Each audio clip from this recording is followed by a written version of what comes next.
One of the key ingredients to a life of formation is the practice of silence. And silence is often a key ingredient that is missing in environments that we create for children.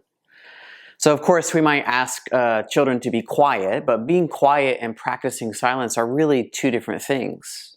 We often want children to be quiet so that they or others can concentrate on something, or so that we can concentrate on something. But it's rare to spend time with children intentionally cultivating the practice of silence. We're often not quiet enough, often enough, and long enough to allow silence to become a thing of its own rather than only the absence of something else, which is noise. And there's a quality to silence that can be awkward and unnatural, but half of being in conversation with someone, so half of relationship, is when we're not talking, but listening. And listen, I believe that we can begin introducing a listening posture in our life with God at a much younger age than we typically think is possible.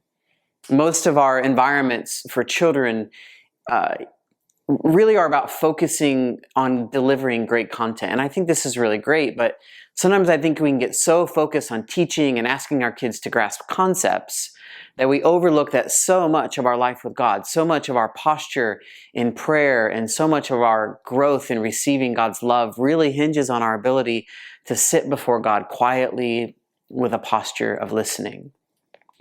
And so with this imaginative prayer coming up, I'm going to encourage you to let some of the silence linger at the end. This prayer ends with an opportunity for your child to continue the imaginative prayer journey a little bit unguided. We're leading them to a point where they're sitting with Jesus and joining Jesus in a scenario that looks like the scene from the story of the Good Samaritan. And then I'm encouraging your child to sort of imagine what happens next for them. How does the story end?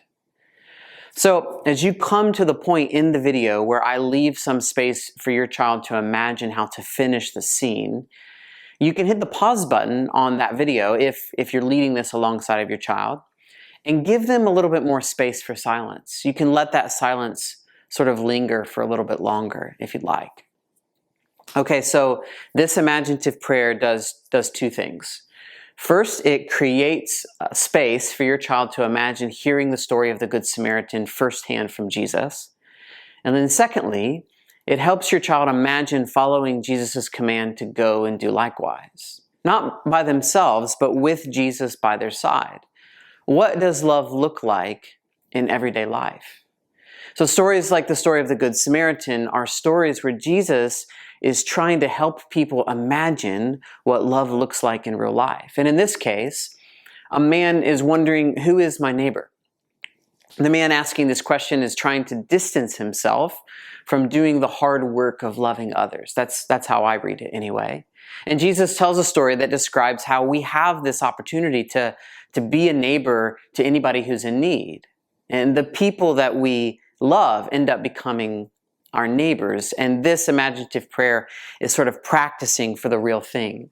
We're creating an imaginative experience for your child in order to help remove some of the barriers to responding to somebody in need. So sometimes if we can imagine ourselves doing something, it makes it easier to do it in real life.